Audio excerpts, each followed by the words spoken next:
귀한 찬양 감사합니다. 오늘 우리에게 주시는 하나님의 말씀은 사도행전 3장입니다. 사도행전 3장 17절에서 26절까지 말씀을 저와 여러분이 한 절씩 교독하고 우리 26절은 한 목소리를 읽도록 하겠습니다. 사도행전 3장 17절 제가 먼저 읽겠습니다. 형제들아 너희가 알지 못하여서 그리하였으며 너희 관리들도 그리한 줄 아노라.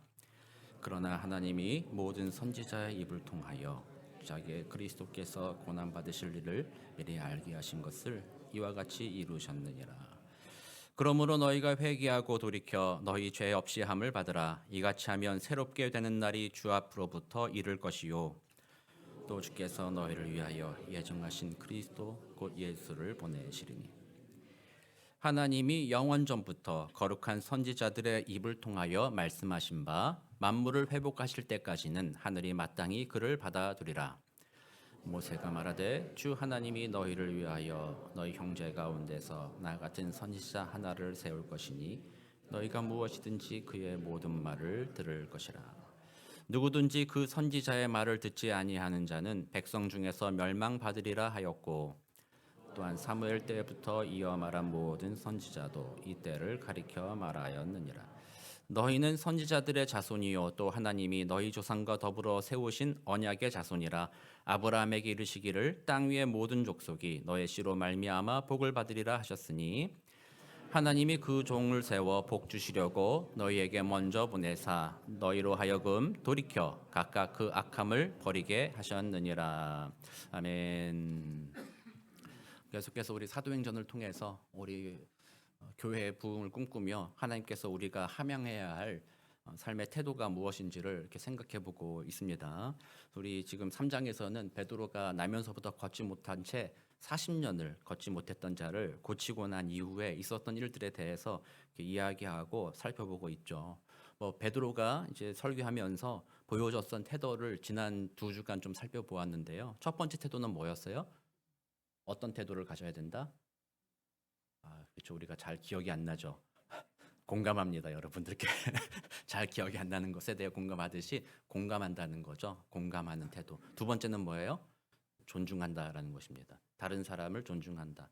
세상의 사람들의 눈에 보았을 때 가치 없어 보이는 사람이라 할지라도 그가 하나님의 형상으로 지음받은 사람이기 때문에 그를 존중하자. 이게 이제 기본적인 복음을 전하기 위한 그리스도인들의 삶의 태도라고 말했습니다. 세상은 전혀 그렇게 살지 않는다고 했죠. 자, 지난 한 두 주 좀 그렇게 좀 살으셨어요? 좀 공감하고 우리 장로님 아멘 해주셔서 감사합니다.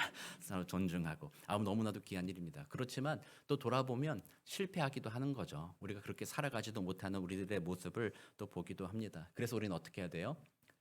예수님을 바라보는 것입니다. 나를 존중해 주셨고 나의 아픔에 공감해 주신, 내가 죄인 되었을 때 나를 싫어버리지 아니하시고 나의 연약함을 돌아보아 주신 그 예수님을 바라보는 것이죠. 그래서 우리 가끔은 우리가 그런 얘기하죠. 예수님 모시고 살아가라 이렇게 얘기하죠. 근데 예수님 모시고 살아가라는 말을 오해할 때가 있어요. 그거를 마치 우리가 옛날 어릴 때부터 우리나라 무속신앙으로 해왔었던 것처럼 산당을 모시듯이 살아간다라는 거예요. 산당이라는 거는 어떤 의미를 가지냐면요, 내 마음에 위로를 주는 것입니다. 내게 복을 주기 위해서 산당을 모시는 거예요.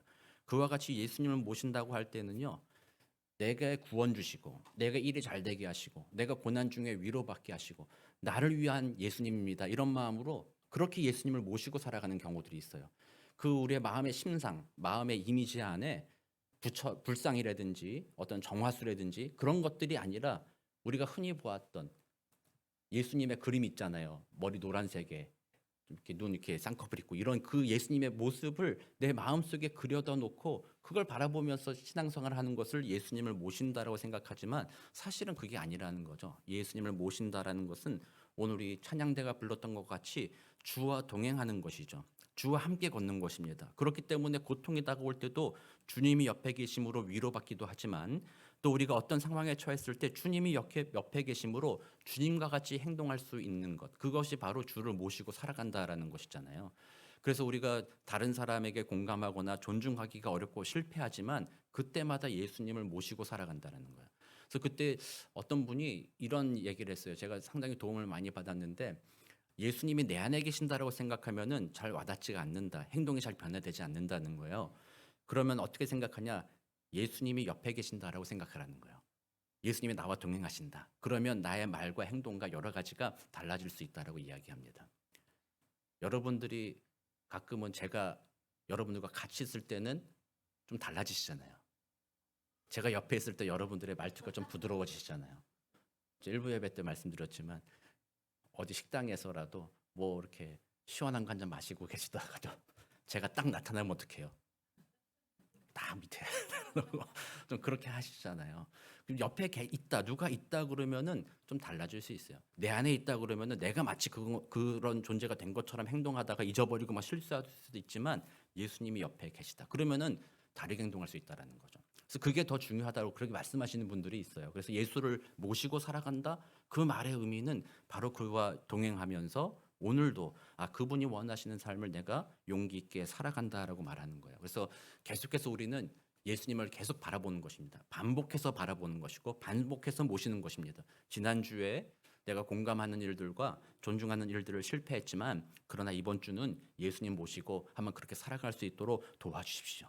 그렇게 은혜를 누리며 성장해 가는 것이 바로 그리스도인들이라고 말하는 거예요. 그게 바로 주의 은혜를 입어서 주를 따라서 복음을 전하고자 하는 그리스도인들의 삶의 태도다라고 말할 수 있는 것이죠. 오늘은 거기에 더 하나 좀 더해서 하나 생각해 볼 것을 좀 이야기해 보려고 하는데요. 이 베드로의 설교 첫 번째 설교했을 때는 3천 명이 예수님을 믿었습니다. 지금 이제 오늘 3장에서 그 걷지 못한 자를 고쳐주고 난 다음에 그들에게 설교했을 때 4장 초반에 보면요. 그때는요 5천 명이 예수를 믿었다는 그 놀라운 역사가 나타나요. 이 초대교회 시절에 3천 명, 5천 명이라는 숫자는요 엄청나다고 3천 명만 해도 엄청난 숫자인데 5천 명이 예수를 믿는 그런 놀라운 역사가 일어났습니다. 그렇다면 그 역사가 어떻게 일어나게 됐는가? 물론 예수 그리스도의 그 십자가의 복음, 그가 부활하셨다는 복음의 메시지가 그들의 마음에 심겨져서 예수를 영접하긴 했지만 그 메시지가 선포되기 바로 직전에 제자들이 보여주었던 복음에 합당한 삶의 태도, 이것이 그들의 마음의 문을 열기 시작했다라는 거죠. 그래서 오늘 그 설교를 통해서 무엇이 그 사람들의 마음의 문을 열게 되었고 그 메시지가 그 마음에 역사하게 되었는지를 한번 생각해 보려고 해요. 그래서 먼저 답으로 말씀을 드리면 포용이라는 거예요. 포용. 오늘 우리가 읽은 17절에 보면 이렇게 말하죠. 형제들아 너희가 알지 못하여서 그리하였으며 너희 관리들도 그리한 줄 아노라. 18절에 그러나 하나님의 모든 선지자의 입을 통하여 자기의 그리스도께서 고난 받으실 일을 미리 알게 하신 것을 이와 같이 이루셨느니라. 이렇게 이야기합니다. 지난번에 제가 설교 계속하면서 지금 베드로의 말을 듣는 그 회중들이 누구라고 했어요? 유대인들이잖아요. 몇 개월 전에 예수를 죽인 자들이라고 했잖아요. 예수와 이 베드로와 제자들과의 관계가 뭐였어요? 스승과 진짜 제자였잖아요. 나의 스승을 죽인 저 인간들이라고 말할 수 있는 것 아니겠습니까? 너희들이 모르고 그랬다라고 말하기 전에도 너희들이 모르고 그랬건 알고 그랬건 간에 너희들이 우리 스승을 죽였어. 이 저주받은 인간들아. 이렇게 말하지 않을까요? 우리 여러분들 서구 사회에 깊이 뿌리 박혀 있는 반유대주의, 한번 제가 말씀드렸죠. 안티세미티즘이라고 크리스찬 기독교가 유럽 사회 전체 주류 종교가 되면서 유럽 사람들이 그리스도를 죽인 민족이라고 유대인들을 차별하기 시작했죠. 뭐 물론 다른 여러 가지 일들이 종합되어 있지만 그렇게 유대인들 반유대주의가 아주 팽배해 있어서 유대인들을 핍박을 많이 했어요. 그리고 홀로코스트도 있었고 여러 가지 어려움을 당하기도 했죠. 그때 그 사람들이 하는 얘기가 바로 그거였거든요. 니들이 우리가 믿는 예수를 죽인 민족이야. 너희들은 그렇게 저주받은 민족이야. 어떻게 그럴 수가 있어? 너희들은 그러므로 우리 크리스찬들과 같이 갈 수가 없어라고 얘기하는 거예요. 그래서 우리 이스라엘 가보면 크리스찬들 있잖아요. 그 사람들 자기 크리스찬으로 얘기 안 해요. 메시아닉 주라고 얘기해요. 왜냐하면 크리스찬들한테 엄청나게 고난을 받아왔기 때문에 자기를 크리스찬이라고 하는 거는 마치 친일파, 우리가 친일파다라는 그 표현과 같기 때문에 유대인 중에 예수 믿는 사람들은 메시아닉 주다 이렇게 자신을 표현할 정도예요. 그런 일들이 있어 왔잖아요. 근데 지금 베드로는 실제적으로 예수를 죽이고 거기에 막 소리를 질렀고 거기에 막 합당하다고 막 소리쳤던 사람들 앞에서 이 말을 하는데 그들을 저주하지 않았다는 거죠. 이 죽일 놈들아. 너희들 같이 어리석은 인간들이 다 있냐? 니들이 생명의 주를 죽였다 이놈들아. 너희들은 구원받을 만한 자격도 없는 인간들이다라고 이렇게 얘기하지 않았다라는 거예요. 근데 이 상황을 가만히 들여다봐야 돼요. 여러분들이 그 상황에 들어가 봐야 돼요. 들어가 보았을 때 그 유대인을 바라보던 여러분들의 시각은 어땠을까라는 것을 한번 생각해 보세요. 지금 이 모습 그대로 만약에 좀 이렇게 상황을 이렇게 이해해 보려면 우리가 예배드리고 있는 중에 갑자기 어떤 사람들이 나타나서 담임 목사를 끌어내리고 담임 목사를 막 끌고 가버렸다. 그리고 담임 목사를 막 괴롭혔다. 근데 여러분 생각할 때 담임 목사가 별로 뭐 잘못한 것도 없고 그럴 만한 죄를 지은 사람도 아닌데 그런 일을 당했다. 그러면 여러분들은 그 사람들에 대해서 어떻게 생각하실 거예요?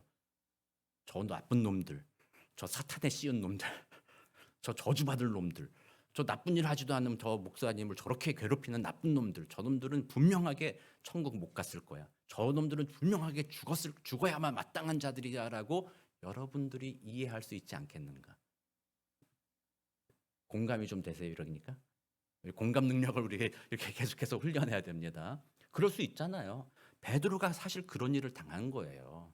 자기가 항상 옳다라고 여겼고 하나님의 아들이라고 여겼던 이 사람들을 잡아 죽인 유대인들 앞에 서서 너희들이 어떻게 그럴 수 있겠느냐라고 말하지 수 있었음에도 불구하고 그렇게 말하지 않고 그들에게 말하기를 너희가 알지 못하여서 그러한 줄 아노라라고 말하면서 그들을 포용해 주는 거죠. 그 너희들이 죄인인 것을 알지만 그러나 너희들을 포용하겠다라는 것을 보여주는 것입니다. 그리고 그 모든 일을 통해서 하나님이 예정하신 일을 이루셨다라고 말을 함으로써 그들의 죄책감과 아픈 마음을 사실 좀 어루만져 주는 것이죠. 받아들여 주는 것입니다. 너희들 잘못했지만 그러나 몰라서 한 것인 걸 알아. 또 잘못했지만 그러나 하나님이 계획이 있으셔서 그렇게 하신 것이니까 너희들 너무 부담 갖지는 마라. 이 마음으로 그를 포용해 주었다는 거예요. 그 사람을. 받아줄 수 없는 사람이었습니다. 그러나 포용해 주었다. 베드로가 어떻게 그렇게 할 수 있었어요? 사실 베드로가 더 나쁜 놈이었기 때문에 그런 거예요. 잘 아시다시피 베드로는 예수님을 아까도 말씀드렸던 것처럼 주는 그리스도시요 살아계신 하나님의 아들입니다라고 말했잖아요. 하나님의 아들인 걸 몰랐던 다른 사람은 몰라서 그랬을지 모르지만 베드로는 알고 있었다라는 거죠. 그리고 3년간 예수님을 따라다니면서 예수님의 말씀을 배웠고 소망을 막 엄청난 소망을 꿈꿨던 사람이잖아요. 마지막 예수님이 잡히던 그날 밤에도 예수님께서 너 3번 날 부인할 거야 그랬더니 나는 죽어도 부인 안 합니다. 주와 함께 죽겠습니다. 막 이랬던 사람이 바로 베드로잖아요. 그러나 그날 밤에 어떻게 했어요? 3번 주님을 부인하잖아요. 저주까지 하잖아요. 그렇게 부인했던 배신자 아닙니까? 배신자. 베드로는 예수님이 그렇게 죽으실 줄 몰랐고 그 순간에 배신한 것이 마음에 그거 새겨진 거예요. 그랬는데 그 예수님을 배신했는데 무슨 일이 일어났어요? 바닷가에서 고기 잡고 있는데 예수님이 나타난 거예요. 마음이 어땠겠어요? 덜컥. 갑자기 놀라지 않았겠어요? 내가 저분 배신한 저 사람 끝인 줄 알았는데 갑자기 나타나니까 얼마나 미안하고 얼마나 그래서 덜컥해서 바닷속에 뛰어들어 버리잖아요. 그래서 예수님이 그를 부르잖아요. 3번 물어보십니다. 네가 나를 사랑하느냐? 3번 물어보는 이유는 3번 부인한 것에 대해서 좀 죄책감을 지워주고자 아마 그렇게 하시지 않았을까 뭘 생각을 하게 됐는데 베드로가 바로 그 하나님의 그 예수님의 이해할 수 없는 포용을 받은 자잖아요. 얼마나 의리 없는 놈이에요. 여러분들 중에도 그렇지 않겠어요? 여기 계신 여러분들도 우리 서로 친하게 지내고 야 너와 나는 죽을 때까지 가는 거야. 정말로 너가 어딜 가든지 내가 같이 갈 거야. 막 이랬던 친구인데 내가 당장 어려운 일 당했을 때 나를 외면했다? 얼마나 의리 없는 인간이에요. 그런 인간을 어떻게 용서해요? 용서하면 안 되죠. 용서할 수 없는 거죠. 이 배신자야. 너 앞으로 내 이름을 부르지도 마라. 연락도 하지 마라. 뭐 이런 거 하지 아니겠어요? 근데 예수님이 그를 용서해 주셨다. 그를 포용해 주셨다.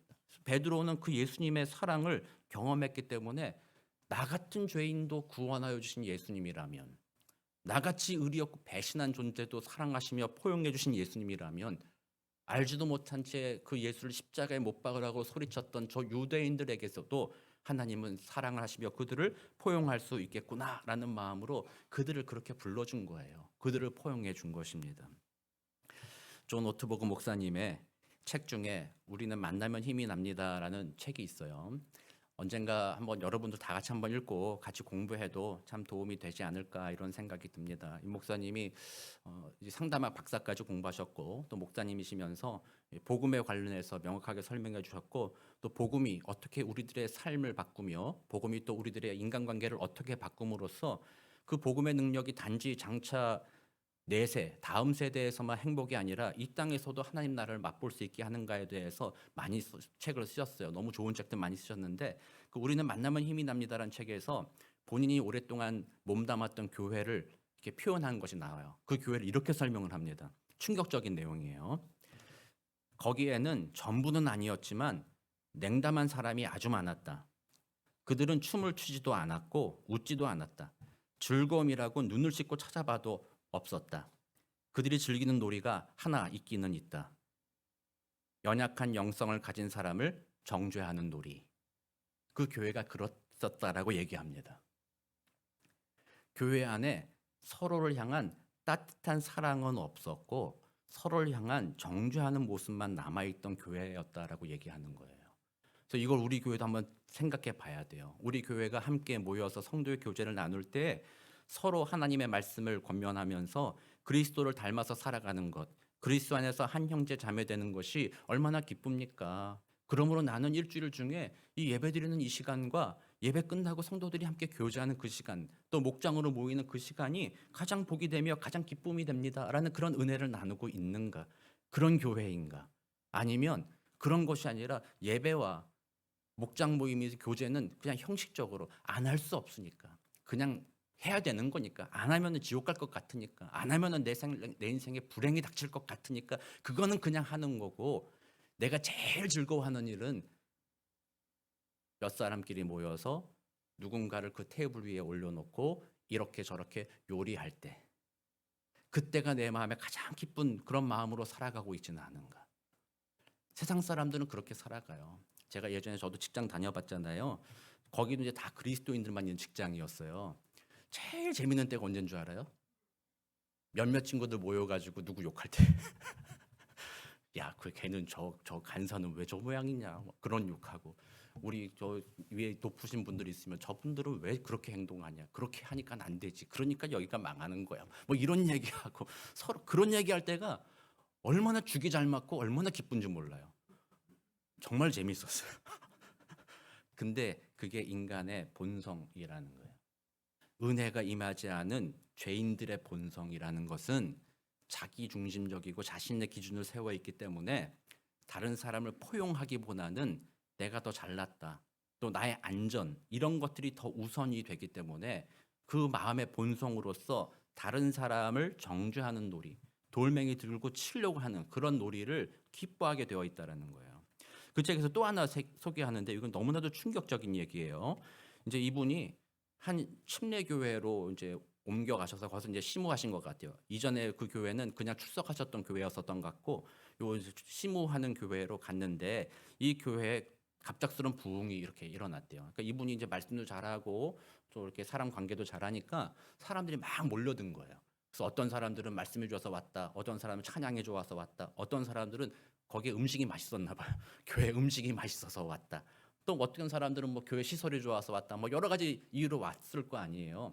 그리고 사람들이 갑자기 막 부흥이 되니까 야 이거를 하나의 공동체로 좀 만들어 봐야 되겠다 생각하고 이 성서학자 교수님 한 분을 이제 공동체와 은혜라는 주제로서 나와서 좀 우리에게 강의를 해 주십시오. 초청을 했다는 거예요. 그래서 그분이 와서 이제 말씀을 다 나눴는데 성도님 중에 한 분이 그 교수님한테 질문을 했대요.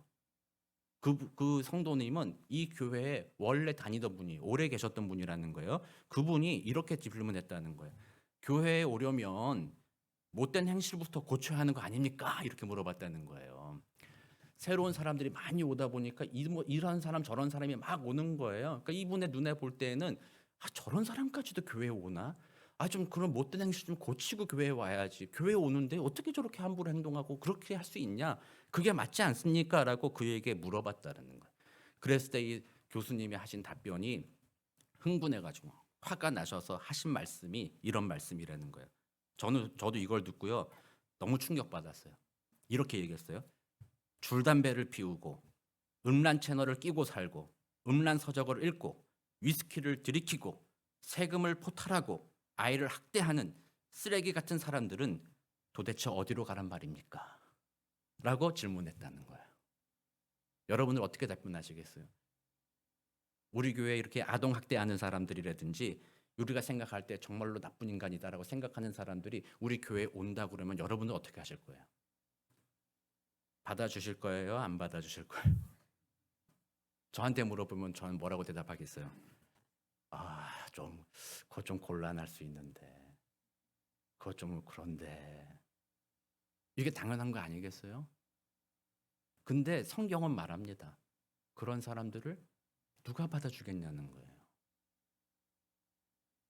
그리고 또 말하죠. 우리 아까 베드로 얘기했던 것처럼 하나님 앞에서 우리가 바로 그런 죄인들이다라는 사실들을 우리가 잊어버린다라는 거예요. 그래서 하나님 앞에서 내가 죄인이라는 것을 잊어버린 채 사람들 비교 가운데 내가 좀 더 낫다라고 생각하면서 함부로 정죄한다는 거예요. 요한복음 8장에 보면 예수님께서 가늠하다가 잡혀온 여인을 사람들이 예수님께 데리고 옵니다. 현장에서 잡혔다는 겁니다. 그러니까 그 당시만 해도 가늠하다 잡힌 여인이라고 한다면요, 제가 방금 그 목사님이 답변했던 것처럼 각종 쓰레기와 같은 인간이라는 거죠. 이 사회에서 너 같은 인간은 사라져 마땅하다. 사람들이 그 여인을 끌고 와서 어떻게 행동했어요? 돌을 들었다는 거예요. 돌을 들어서 이제 돌을 치려고 준비하고 있는 거예요. 예수님께 물어봅니다. 모세 율법에는 이 사람은 이 사회의 암적인 존재예요. 이 사회 쓰레기 같은 인간이에요. 이런 인간은요, 돌로 맞아 죽어 마땅합니다. 자, 예수님 당신은 뭐라고 얘기하겠습니까? 돌로 칠 겁니까 말 겁니까? 물어봤을 때 예수님이 땅에다가 글을 막 쓰셨다고 해요. 모래에다 글을 막 쓰셨죠. 예수님이 글 썼던 얘기 별로 안 나와요. 근데 모래에다 썼어요. 뭐라고 썼는지는 사실 성경에는 안 나와요. 나중에 궁금해하는 사람들이 말을 만들어내는 사람들 있잖아요. 거기에 둘러선 사람들의 죄를 막 썼을 거다. 그러니까 그걸 보고 나서 사람들이 나는 속인 줄 알았는데 예수님 다 알고 있네. 저 사람도 다 알고 있네. 그러니까 마음에 찔림을 받았다. 그러나 그걸 모래 썼잖아요. 예수님이 지웠다는 거예요. 너의 죄도 이와 같이 지웠다. 이런 거예요. 그렇게 해석하는 사람들인데 어쨌든 예수님은 그 여자를 어떻게 했어요? 정죄하지 않는다. 요한복음 8장 11절 그 끝에 이렇게 말합니다. 너를 치려고 했던 사람들 다 어디 갔냐? 대답하되 주여 없나이다. 예수께서 이르시되 나도 너를 정죄하지 아니하노니 가서 다시는 죄를 범하지 말라 하시니라. 이렇게 얘기하셨다는 거예요. 나도 너와 같은 쓰레기 같은 인간을 내가 정죄하고 미워하지 않는다. 너도 가서 그 죄를 범하지 말라. 그 말씀은 너도 포용하겠다라는 것 말씀 아니겠어요? 너도 받아주겠다라는 거예요. 기독교라고 하는 것은, 복음이라고 하는 것은요, 세상을 망치와 같이 깨트리는 것이 바로 복음인 거예요. 세상 사람들이 하듯이 내가 포용할 수 있는 사람들 적당한 수준에 포용한다고 한다면 그건 기독교가 기독교답지 않은 거예요. 그건 다른 종교랑 똑같은 얘기죠. 그러나 기독교, 우리 예수님이 하신 일들은 바로 그런 일이라는 거예요. 도저히 용납할 수 없는 인간들을 포용해 주는 것, 그것이야말로 복음에 가장 담겨 있는 핵심이며 그것이 진실한 사랑이다라고 말할 수가 있는 것이죠. 그래서 우리들에게 요구하는 것이 바로 그런 것입니다. 포용하라라는 것이에요. 자, 일부 때는 제가 지난주에 있었던 일을 말씀을 드렸는데 피드백이 그런 얘기는 좀 안 하는 게 더 좋지 않겠냐 이런 얘기가 있어서 제가 자세한 내용은 안 할 겁니다만, 일부 때 제가 지난주에 무슨 일이 있었냐면요, 제가 꿈을 꿨어요. 그리고 복권을 살까 말까 했어요. 그런 일이 있었는데 자세한 내용은 제가 얘기 안 할 거예요. 제가 이 말씀을 왜 드리느냐, 제가 그 과정 속에서 깨달은 게 있어요. 야, 목사도 이렇게 헷갈리는데, 목사도 이렇게 유혹에 빠지고 넘어지는데, 성도님들은 얼마나 어렵겠나. 그거 깨달아야 하려고 하나님, 제가 볼 때는요, 하나님 왜 그렇나 싶었는데 생각해 보니까 그거 깨달으려고 하는 것 같아요. 목사인 네가 성도님들에게 공감해 봤냐? 목사인 네가 성도님들이 그런 고난 중에 살아가고 있다라는 거, 그럼으로써 예배 좀 빠지고 좀 뭐 좀 못하고 하는 것에 대해서 목사인 네가 포용해 봤냐? 자꾸 제가 여러분께 설교 많이 하잖아요. 왜 이렇게 못 사냐고. 왜 이렇게 안 됩니까? 왜 성경대로 안 삽니까? 왜 봉사 하나님 이렇게 얘기만 하는데, 과연 너가 그렇게 힘든 상황에 시험과 유혹에 빠져 있는 성도들의 삶을 네가 이해하고 포용하려는 노력이 있었느냐라는 것을 하나님이 저에게 깨닫게 해주신 것이라고 저는 이해가 되었어요. 그래서 하나님께 감사를 드렸어요. 하나님, 나 같은 죄인을, 예전에는 그런 거 있었어요. 목사답지 못해. 그게 목사야. 이런 얘기 들으면은요, 어때요? 성질 나잖아요. 내가 뭘 잘못했길래 성질 났는데요. 이제는요. 맞아. 내가 속고 있었어. 내가 진짜 목사다운 줄 알았어. 근데 아니구나. 나는 목사답지가 않아. 나는 그런 죄인이야. 그런데 그런 목사답지 않은 나를 하나님이 사랑해 주신 거야. 예수님이 그대로 받아주신 거야. 그 예수님의 은혜가 생각나요. 그래서 목사답지 않다라고 여러분들이 아무리 저한테 뭐라고 해도요. 저는 흔들리진 않습니다. 주님의 은혜가 있으므로. 그러나 그 말들이 좀 이따 다시 나오겠지만 무시하진 않는 거예요. 그것 때문에 정체성이 흔들리진 않는 것입니다. 그와 같이 포용한다라는 것은 바로 그런 것들이라는 거예요. 여러분들이 저 연약한 목사라 할지라도 어쩌면 여러분들 지금 우리 캘리포니아도 목사님들 얼마나 많아요. 그 목사 중에 어떻게 하다가 여러분들은 이승영 목사를 여기 담임 목사로 뽑으신 거예요. 뽑고 나서 여러분들이 고민하셨을지도 몰라요. 잘 뽑은 거 맞나? 많고 많은 목사 중에 저 하나 저거 왔는데 저 똑바로 하나? 내가 최고의 목사를 뽑은 건가 만 건가? 여러분들 뭐 고민하고 그러실 수도 있을지 모르겠습니다만 그럼에도 불구하고 이제 여러분들은 다른 기회가 없어요. 이제 목사답지 않아도 실패하는 것 같아 보여도 여러분들은 저 목사를 한번 가겠다. 제가 이제 그 벌써 2년 반이 지났어요. 시간이 많이 갔잖아요. 2년 반 전에 무슨 일이 있었어요? 위임 예배를 했잖아요. 여러분들 위임이 무슨 말인지 모르셔서 위임 예배 하시는 거예요? 그럴 수도 있어요. 그게 은혜예요. 아는 분들은 저한테 와서 늘 얘기해요. 야, 도대체 당신은 얼마나 대단한 사람이길래 처음부터 위임을 받느냐 이러는 거예요. 취임하고 위임은 좀 달라요. 교수로 치면요. 취임은 그냥 교수로 지내는 거고 위임은요. 테뉴어 트랙이에요. 테뉴어. 죽을 때까지 뭔 짓을 해도 안 잘리는 게 그거예요. 그러니까 위임 목사라는 거는요. 제가 그만둘 때까지 또는 교회 내교에서 그만하라고 그 연령까지는요. 여러분들이 저한테 나가라고 그러면 안 된다는 거예요. 여러분들 알고 하신 거죠? 알고 하신 거가 돼야 돼요. 몰랐어요?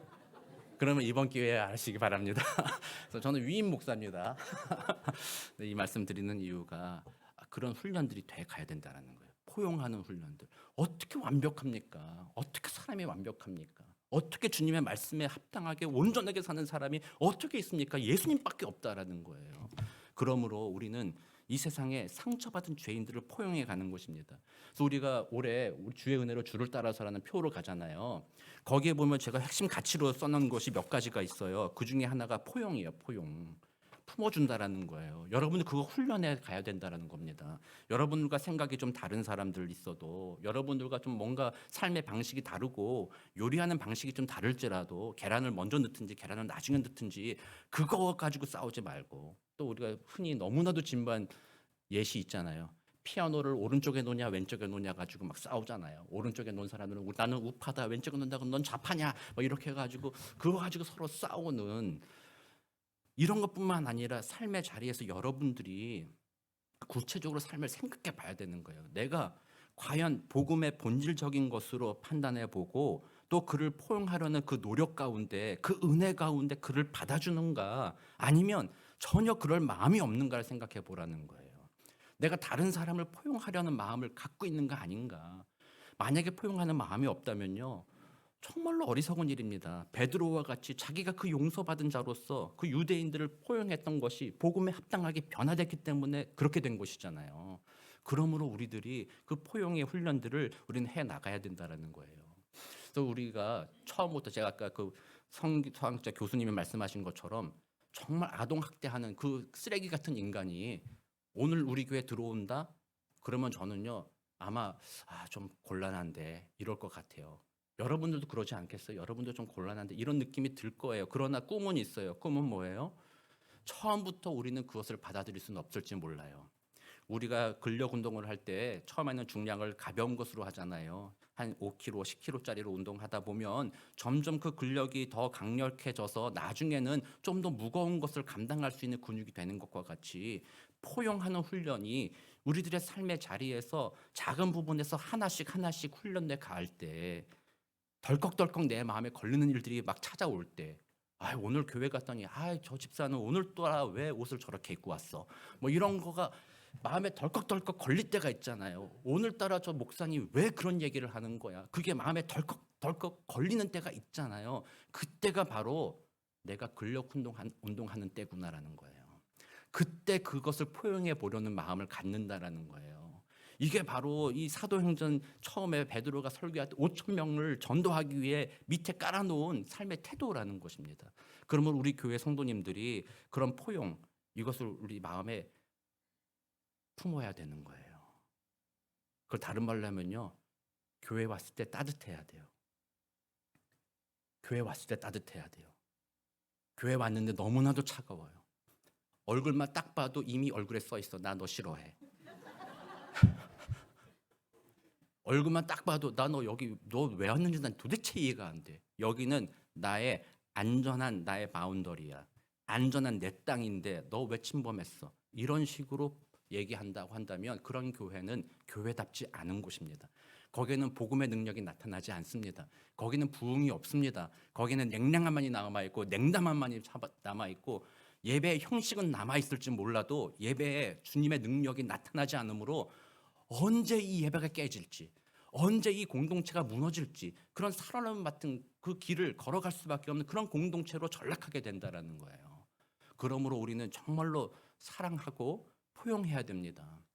다른 사람의 실수와 연약함, 내가 목사에게 기대했던 것, 혹은 내가 장로에게 기대했던 것, 내가 집사나 권사에게 기대했던 것이 그 기대치만큼 이루지 못하고 미달한다 할지라도 그걸 가지고 인간아, 그럴 수 있냐? 이게 아니라 왜 그랬을까?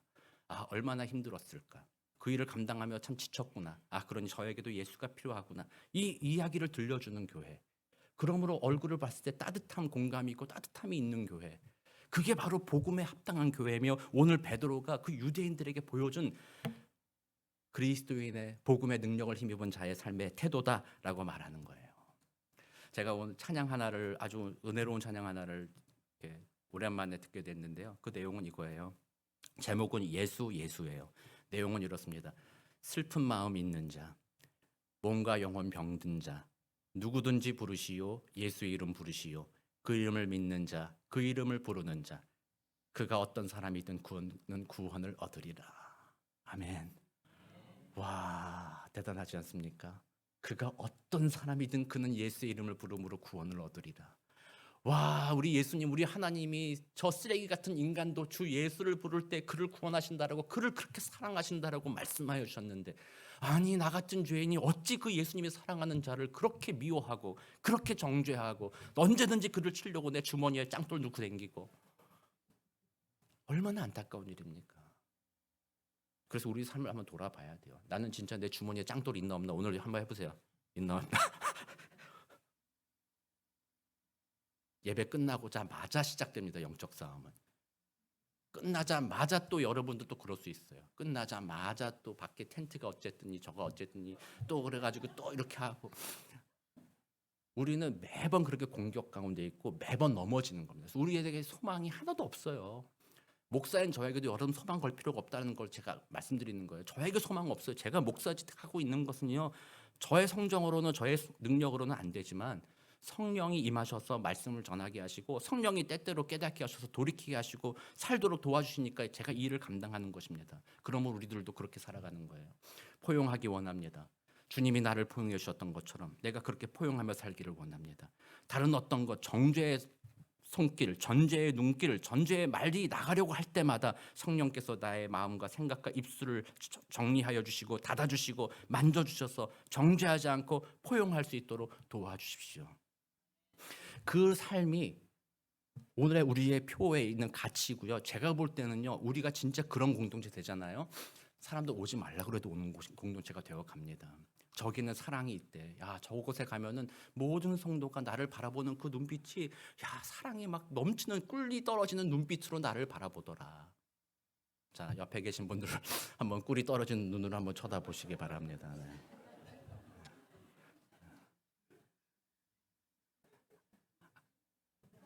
제가 오이코스 전도 세미나에서 말씀드렸지만요, 오랫동안 살아오신 분들은요, 꿀이 떨어진 눈빛을 못해요. 웃지를 못하는 게, 웃음이 안 나오는 분들이 있어요. 그런 분들은 연습해야 돼요. 꿀이 떨어지는 눈 연습해야 돼. 거울 보고 연습하고. 혹은 상대방을 볼 때 내 딸이구나 이렇게 봐요. 아니면 예수님이구나 이렇게 봐요. 그렇게 보면은 눈에 꿀이 떨어진 눈으로 볼 수 있잖아요. 그 따뜻함이에요. 그 포용이에요.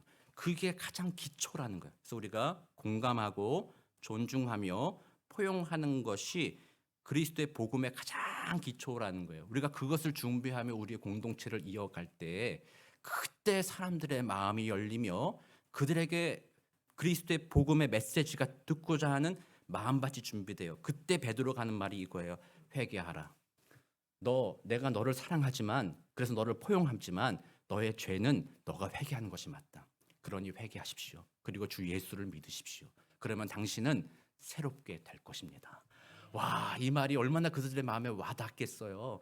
그게 복음 전파하는 방식이라는 거예요. 교회에서 그 사형리라든지 복음 전파 책만 읽어가지고요. 그 책 가지고 당신 내가 전도하고 싶습니다. 앉아보십시오. 내가 읽는 거 따라 읽어보십시오. 이거 할 때도 인상 막 써. 똑바로 따라 안 읽어. 똑바로 따라 읽어. 이것도 못 읽어. 따라 읽어. 이런 방식으로 전도하면은 안 듣는다. 그 자리에서 무서워서 따라는 해도요. 지나가면요. 아이 저 뭔 소리야 이렇게 던져버린다고요. 근데 그 사람들에게 포용, 정말로 따뜻함을 보여줬을 때 좀 못해도 괜찮아. 좀 실패해도 괜찮아. 인생에 실패할 수도 있는 거지. 하다 보면은 그런 어려운 일 당할 수도 있는 거지. 괜찮아. 너 다시 한번 우리 하나님께 나아가 보자. 그런 공감, 존중, 포용 이런 것들이 마음을 열게 하며 그게 복음의 핵심이에요. 그것을 통해서 메시지가 들어가기 시작하면 사람이 변화되어 간다라는 거예요. 그래서 저는 우리 교회가 좀 그렇게 돼 갔으면 좋겠습니다. 저도 그렇고요. 저도 여러분들 앞에 잘 포용하지 못할 때도 많이 있습니다. 가끔씩 제 눈빛에서 여러분들이 나를 이상하게 보는구나 저 목사가 이런 눈빛이 여러분 느껴질지도 몰라요. 그렇지만 그걸 훈련해 가는 겁니다. 새 사람 된다라고 했잖아요. 훈련해 가는 거예요. 같이 훈련해 가야 되는 거예요. 훈련해 감으로써 우리 교회가 뭐 큰 부흥을 꿈꾼다기보다는요. 먼저 우리 안에서 이런 것들을 훈련해 나가다 보면 그것이 기초가 되어서 하나님의 때가 된다면 저 세상에서 잃어버린 자들과 상처받은 자들, 마음의 상실감을 가득 가지고 있는 사람들이 위로받고 싶어서 눈물을 흘리고 있을 때 우리가 그들을 위로할 수 있다는 거예요. 그리스도의 복음으로 그들을 위로하게 되는 거. 그게 진정한 교회의 모습이다라는 것이죠. 이번 한 주간 또 우리는 실패할지도 모릅니다. 포용하지 못하고 용서하지 못할지도 모릅니다. 그때마다 우리는 다시 주님 바라보기 원합니다. 예수님이 날 용서해 주셨지. 예수님이 날 받아주셨지. 나 같은 죄인 받아주신 예수님 감사합니다. 예수님과 동행하면서 귀한 주님의 백성으로서 공감하고 존중하고 포용하고 그리스도의 복음을 전하는 복된 삶을 살게 되시기를 우리 구주 예수 그리스도의 이름으로 축원합니다. 기도하겠습니다. 사랑과 은혜가 많으신 하나님 감사합니다. 완악한 죄인이었던 나 자신을 하나님의 놀라운 사랑으로 포용하여 주시고 용서하여 주시며 하나님의 자녀 삼아 주시니 하나님 참 감사합니다. 여전히 우리는 주님의 뜻이 무엇인지를 배웠습니다. 복음의 능력을 경험했습니다. 그러나 우리들의 삶으로는 여전히 복음과 상관없이 살아갈 때가 얼마나 많았습니까? 여전히 우리들은 그런 죄악 가운데 살아가는 죄인들이오니 주님 우리를 불쌍하게 여겨주시며 이번 한 주간 주님 우리와 동행하여 주셔서 주님이 기뻐하신 삶의 태도 존중하며 공감하며 또 포용하며 용서하며 그런 아름다운 믿음의 삶을 이번 한 주간 살아갈 수 있도록 주님 도와 주옵소서. 감사드리며 살아계신 우리 구주 예수 그리스도의 이름으로 기도드립니다. 아멘.